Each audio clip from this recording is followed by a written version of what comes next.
नाज़रीन, आज हम आपको एक ऐसी कहानी सुनाने जा रहे हैं जो सिर्फ एक अफसाना नहीं, बल्कि एक हकीकत है जो वक्त के सफ़ात में दफन हो चुकी है। ये एक ऐसी कौम की दास्तान है जो इंसानों से पहले इस जमीन पर बसती थी। एक कौम जो ताकत में लाजवाब थी, जिनकी हुकूमत जमीन के हर कोने तक फैली हुई थी। मगर जब तकब्बुर उनके दिलों में समाया, जब उन्होंने अपनी ताकत को हर चीज से बढ़कर समझना शुरू किया, तब अल्लाह का कानून चल पड़ा। क्या हुआ उस कौम का जो सिर्फ अपने घमंड के नशे में डूब गई? क्या वो कौम सिर्फ एक कहानी बनकर रह गई, या उसके कुछ अफराद आज भी कहीं छुपे हुए हैं? और सबसे बड़ा सवाल, क्या इंसान भी वही गलतियां कर रहा है जो कौम जिन्न ने की थी? आइए इस पूरी सरार कहानी का आगाज करते हैं। क्या आपने कभी अंधेरे का ऐसा मंजर देखा है जो सिर्फ देखने से आपके दिल में एक अजीब सा डर भर दे? सोचिए, एक जगह जो सिर्फ खाली है, बेजान है, मगर हवा में एक अजनबी सी हलचल महसूस होती है। वो जगह जहां सिर्फ सन्नाटा है, लेकिन लगता है जैसे कोई छुपा हुआ देख रहा हो। ये जमीन कभी एक ऐसी मखलूक का घर थी जो इंसानों से पहले यहां बसती थी। कौम ए जिन्न। उनके शहर उनकी ताकत का निशान थे। उनकी इमारतें आसमान से बात करती थीं। मगर आज सिर्फ वहां अंधेरा है, सन्नाटा, एक अजीब सी खलिश जो हवा में घूम रही है। ये सिर्फ एक कहानी नहीं, ये एक हकीकत है जो हमारे सामने आज भी मौजूद है। जहां कहीं भी इंसान नहीं, वहां ये एहसास रहता है कि कोई है। मगर कौन? ये सिर्फ एक सोच है, या असल में कुछ और भी? क्या आप जानते हैं कि जिन्न सिर्फ साये नहीं, बल्कि एक पूरी तहजीब और तमद्दुन का हिस्सा रह चुके हैं? लोग सिर्फ कहानियों में उनका जिक्र करते हैं, मगर हकीकत यह है कि वो एक वक्त में इस जमीन के असल बासिंदे थे। उनकी अपनी दुनिया थी, अपना निज़ाम था, अपनी हुकूमत थी। लेकिन फिर ऐसा क्या हुआ कि ये कौम सिर्फ एक कहानी बनकर रह गई? आखिर वो कहां गए? उनका अंजाम क्या हुआ?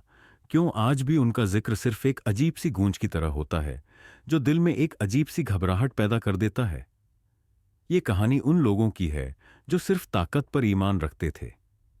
वो समझते थे कि दुनिया सिर्फ उनकी है। मगर जब अल्लाह का अजाब आया, तो सब मिट गया। ये सिर्फ एक कहानी नहीं, ये एक सबक है जो हर इंसान को समझना चाहिए। इस कहानी में हम उस कौम का हाल सुनाएंगे जो नफरत और तकब्बुर में डूबी हुई थी। उनका सिर्फ एक मकसद था, हुकूमत।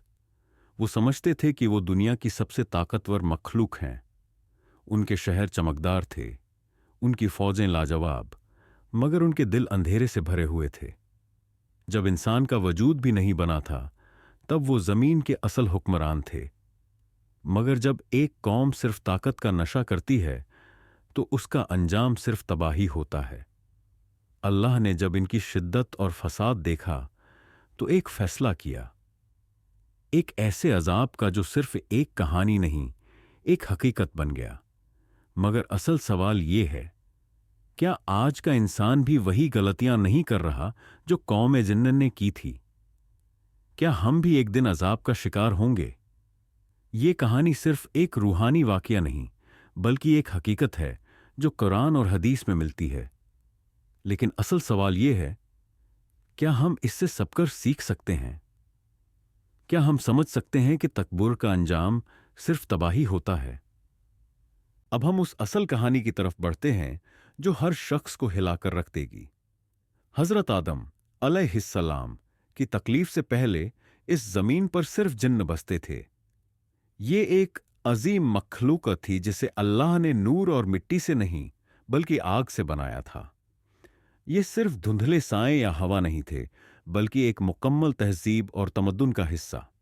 इनके शहर थे, इनकी रियासतें, और इनका एक तरीका ए जिंदगी जो इंसानों से मुख्तलिफ था। कौम जिन्न के लोग नरमी और सख्ती दोनों में कामिल थे। ये एक ऐसी कौम थी जो इल्म और ताकत दोनों में सबसे बढ़कर थी। उनमें कुछ ऐसे थे जो इल्म के शौकीन थे, जो सिर्फ हिकमत और दानाई पर ईमान रखते थे, मगर कुछ ऐसे भी थे जो सिर्फ ताकत के पुजारी बन चुके थे। ये लोग सिर्फ अपनी ताकत का इस्तेमाल करना जानते थे और इसमें अपनी शान समझते थे। ये कौम दुनिया के हर कोने में फैले हुए थे। उन्होंने अपनी बस्तियां बनाई, अपनी हुकूमतें कायम कीं और हर जगह अपना सिक्का जमाया। ये समझते थे कि ये दुनिया सिर्फ उन्हीं के लिए है और कोई भी उनकी हुकूमत को छीन नहीं सकता। मगर तकब्बुर का अंजाम हमेशा तबाही होता है और यही वो चीज थी जो उनकी बर्बादी का सबब बनी। कौम जिन्न सिर्फ एक मखलूक नहीं बल्कि एक तरीका ए हयात थी। इनका शहरी निजाम बेमिसाल था। उनके शहर उजाले से चमकदार, उनकी इमारतें बुलंद और उनकी ताकत सबसे ज्यादा थीं। ये सिर्फ दुनिया के असल हुक्मरान समझे जाते थे। उनकी फौजें भी ताकत में लाजवाब थीं। ये लोग हवा से तेज, बिजली से ज्यादा कवी और इंसानी सोच से भी बढ़कर थे। कोई भी उनसे टकराने की जुर्रत नहीं कर सकता था। ये अपनी ताकत का इस्तेमाल हर जगह करते, नए नए इलाके फतह करते और अपनी रियासतें मजीद बढ़ाते। मगर इनका सबसे बड़ा मसला ये था कि ये समझने लगे कि उनकी ताकत कभी कम नहीं होगी। जिन्हों में एक बड़ा फर्क था। कुछ अच्छे जिन्न थे जो इबादत करते, अल्लाह का शुक्र अदा करते और इंसाफ का निजाम रखते। लेकिन कुछ ऐसे थे जो सिर्फ हुकूमत और आजादी चाहते। ये चाहते थे कि उन पर कोई हुक्म न चले, ये सिर्फ अपनी मर्जी के मालिक रहें। ये वो लोग थे जो सिर्फ अपने तकब्बुर और शिद्दत की वजह से दूसरों पर जुल्म करते गए। ये फर्क धीरे धीरे एक बड़ा तूफान लेकर आया। ये जिन्न जो सिर्फ अपनी ताकत पर फखर करते थे, उनका अंदर का जिंदगी का निजाम बर्बाद होता जा रहा था। और जब एक कौम सिर्फ ताकत का नशा करने लगे तो तबाही दूर नहीं होती। कौम जिन्न के अंदर धीरे धीरे फसाद फैलने लगा। ताकतवर जिन्न ज्यादा हुकूमत चाहने लगे। कमजोरों को अपने नीचे करना, उनसे जबरदस्ती काम लेना, उनकी जमीन छीन लेना एक आम बात बन गई। ये समझने लगे कि दुनिया सिर्फ ताकतवरों के लिए है और जो कमजोर है उनका इस दुनिया में कोई मकाम नहीं।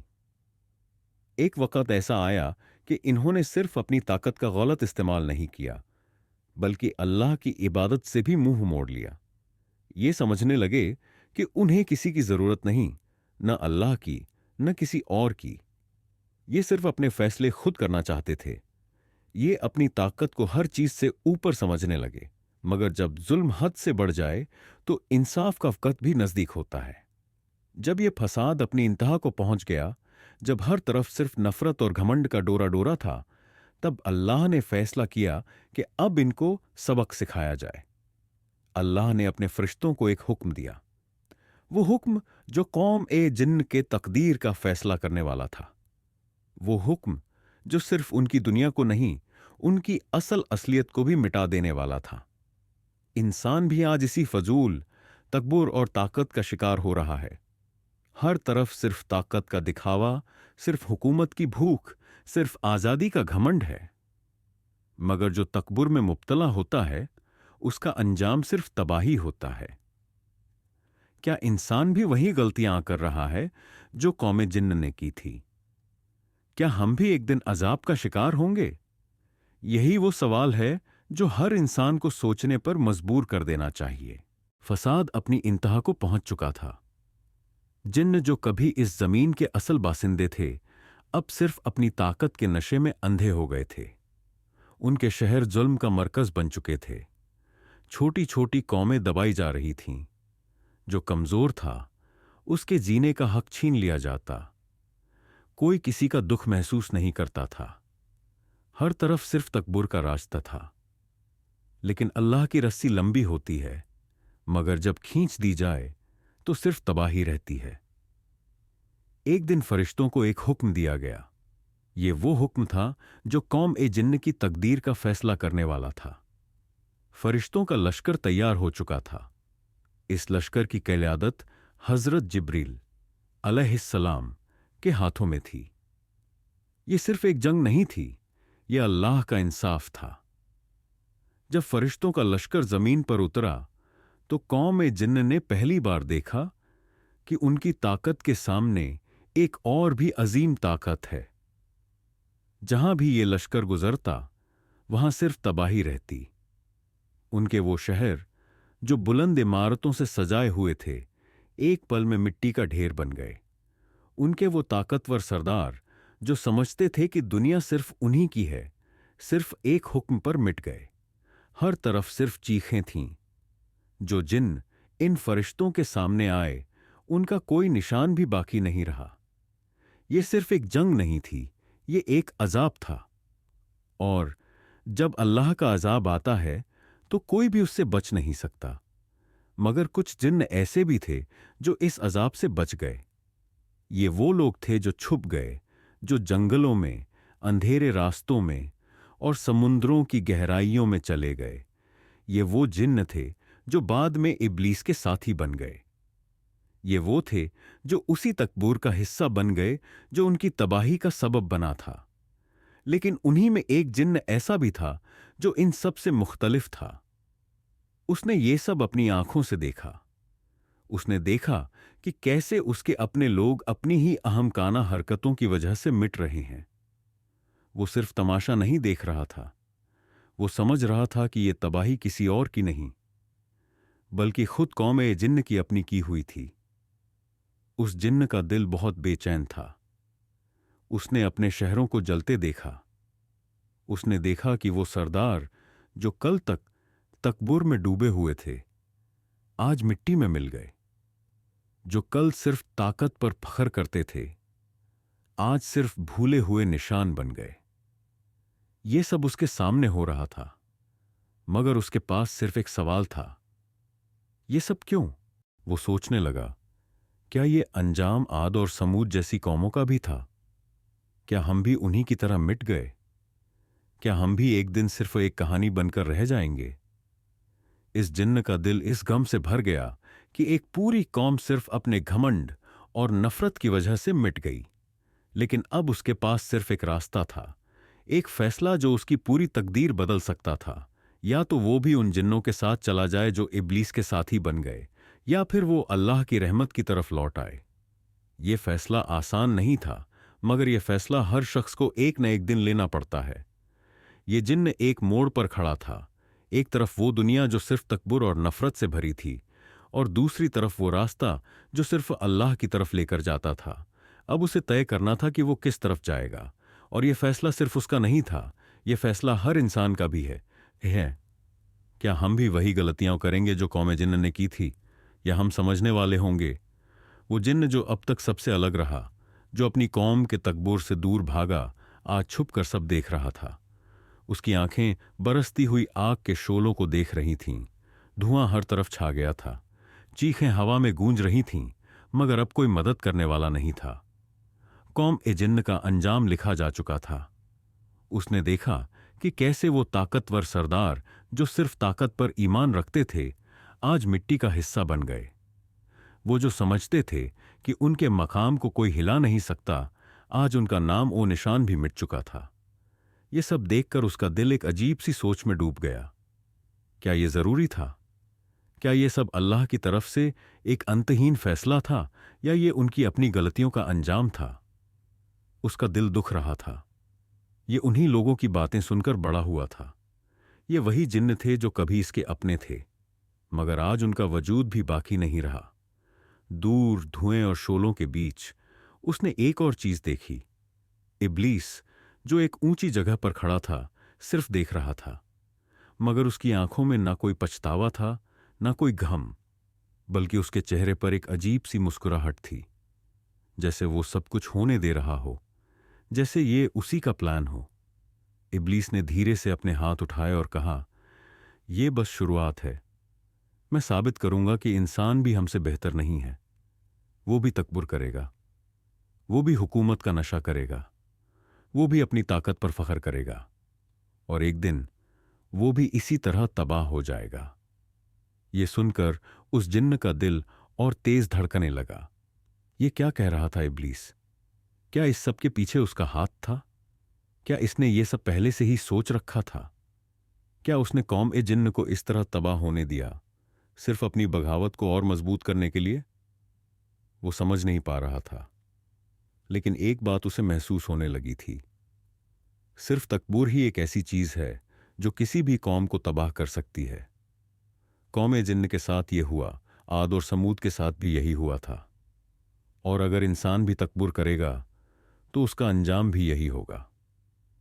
उस जिन्न का दिल अब एक अहम फैसला लेने वाला था। इब्लीस उसकी तरफ देखता रहा, जैसे वो इंतजार कर रहा हो कि अब ये जिन्न भी उसका साथी बन जाए, जैसे अब इसको भी उसी रास्ते पर डाल दे जो बाकी सब ने चुना था। लेकिन उस जिन्न के अंदर एक और ही लड़ाई चल रही थी। उसका दिल उससे कह रहा था कि यह गलत है, ये सब जो हुआ ये सिर्फ अल्लाह का अजाब नहीं था, ये उन लोगों की अपनी गलती थी। ये जो तबाही आई थी ये सिर्फ इस वजह से नहीं कि अल्लाह ने इन्हें अजाब दिया, बल्कि इस वजह से भी कि इन्होंने खुद अपनी तबाही का इंतजाम किया। एक तरफ इब्लीस था जो सिर्फ बगावत चाह रहा था, सिर्फ नफरत फैलाना चाह रहा था, सिर्फ अपनी ताकत और घुमड़ दिखाना चाह रहा था।